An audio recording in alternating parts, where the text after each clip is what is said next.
On est de retour en live et cet après-midi en studio, Super Seb est avec moi. Salut Seb. Eh bonjour Gaëtan, ça va? Ça va et toi? Oh bah tranquillement, tout va bien. Parfait, alors tu viens nous présenter ton concept qui est je crois unique au monde, l'appartement le plus fou de France. Qu'est-ce que c'est que cet appartement le plus fou de France? Alors au monde je sais pas, mais ce qui est sûr c'est que c'est unique en Lorraine, à Thionville et en France, ça c'est certain. Donc effectivement l'appartement le plus fou de France, donc en plein centre-ville de Thionville, qui est ouvert depuis maintenant 20 ans. 20 ans. Voilà, ça fait 20 ans que t'es là. Eh oui, ça fait 20 ans que je suis à cet appartement, qu'on fait des portes ouvertes chaque année. On est arrivé cette année à bientôt 3000 visiteurs sur 20 ans, donc 600 personnes aux dernières portes ouvertes. Donc ça donne déjà une petite idée de l'endroit. Donc c'est un appartement effectivement donc, qui a des portes ouvertes chaque année. Cette année on en a 3, en mars, avril et en mai. Donc je vais peut-être donner les dates, donc 14-15 mars, 18-19 avril et 16-17 mai, ouais. Où les portes ouvertes sont de 15h à jusqu'à minuit le soir, en fait, où les gens viennent visiter l'appartement, donc il y a plein de choses insolites à voir.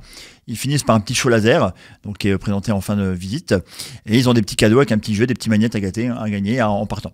Alors il y a quoi dans cet appart du coup, pour donner envie aux gens? Alors ça c'est Qu'est-ce la qu'on y question. trouve? Voilà, c'est la question qu'on me pose toujours, mais il y a quoi dans votre appart? C'est ce que j'ai mis. Voilà, c'est pour ça que j'ai mis ça dans mon flyer. Il y a quoi dans votre appart? Il y a plein de choses. C'est impossible à résumer. C'est un peu comme quand on parle de mon livre. Qu'est-ce qu'il y a dans votre livre? J'ai envie de dire 300 pages. Il y a plein de mots. Voilà, il y a plein de mots, c'est sûr. L'appartement, en fait, c'est un mélange de tout et n'importe quoi. Ça peut être des choses geeks, ça peut être des choses de jeux vidéo, ça peut être des lasers, des lumières, des photos d'aventure pour ceux qui aiment les voyages. Les gamins, par d'ailleurs, ils adorent. Il y a plein de choses pour eux aussi. Donc il y a beaucoup de choses à voir. C'est bien simple. Vous pourrez venir plein de fois. On verrait toujours quelque chose de différent, sachant qu'il y a des nouveautés chaque année. Il y avait plus d'une dizaine de nouveautés chaque année. Donc c'est vraiment un endroit un peu insolite pour les gens qui sont un petit peu dans ce humeur-là, ou même plus, qui veulent découvrir un endroit vraiment différent des autres. Et du coup, voilà, donc on se balade, on fait une petite visite, on a un petit jeu, donc c'est tout et n'importe quoi à la fois. Il est à toi l'appart, t'es propriétaire ou t'es locataire? Alors non, je suis locataire, mais je préviens chaque année donc mon bailleur qui est passé déjà 2-3 fois, qui me dit bon que c'est sûr je récupérerai pas ma caution, mais qui est certain qui adorait l'appartement et ce que j'en ai fait. Je suis venu l'an dernier dans ton appart, c'est vrai que comme ça on voit en photo. Mais en vrai, on réalise pas à quel point il y a tellement de choses, quoi. Ah bah là, Gaëtan, oui, t'es le témoin de l'appartement, donc tu peux partager. Il y en a des câbles, comme on dit, il y en a des frises. Effectivement, je pense que la visite t'a plu en plus, je pense que t'as beaucoup aimé le concept. Donc voilà, c'est difficile de dire aux gens avec des photos, des vidéos, venez. C'est plutôt le partage que j'attends, c'est les gens, ils partagent entre eux, ils disent ouais, je suis passé avec mes gamins, avec mes enfants, je suis passé avec d'autres personnes, c'était génial. Et c'est ça qui fait marcher le truc en fait. Parce que c'est un truc qu'on se souvient. Comment t'es venu cette idée de faire d'un appartement classique à une grande zone geek, on va dire ça comme ça? Alors déjà parce que je suis un grand dingue de naissance, donc forcément ça joue. En fait j'ai ouvert l'appartement en l'an 2000 avec plusieurs disques jockeys, parce que moi je suis disque jockey aussi. Et je voulais un appartement où je pouvais à la fois montrer aux gens mes soirées, mais aussi montrer des choses insolites, des choses comme ça. Et on a travaillé pendant 1 an sur le projet. Et au bout de 1 an, on a ouvert les portes, une genre de crémaillère en fait, qui a réuni une trentaine de personnes. Et on s'était dit que c'était assez génial comme chouette, on pourrait faire plein d'autres choses. Et on a décidé de faire une crémaillère chaque année. Et de tout changer l'appartement à zéro. Donc on a créé les portes ouvertes, ça s'appelait la fête de l'appart. Maintenant c'était vraiment des portes ouvertes. Et on a ouvert au public quelques années plus tard pour dire allez, maintenant on montre à tout le monde. Et j'ai continué le projet longtemps, en améliorant de plus en plus, en augmentant de plus en plus l'ambiance, en faisant des trucs nouveaux.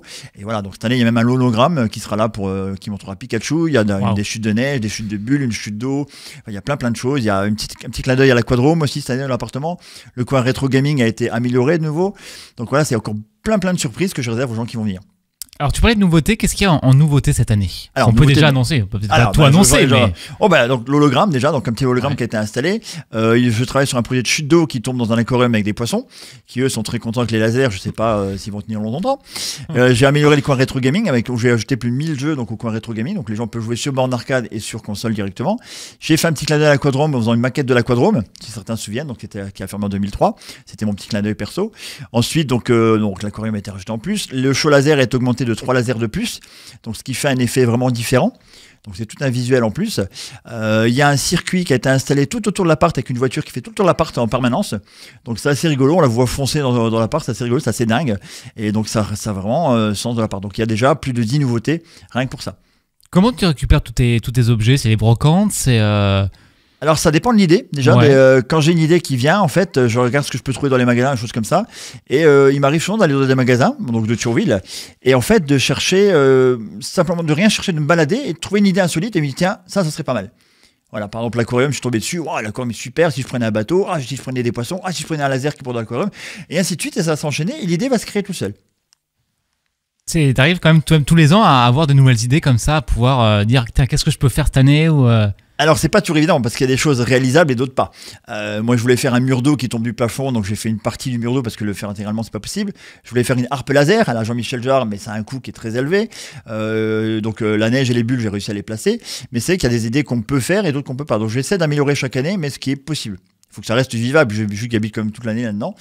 Donc il faut que ça reste vivable et surtout visitable.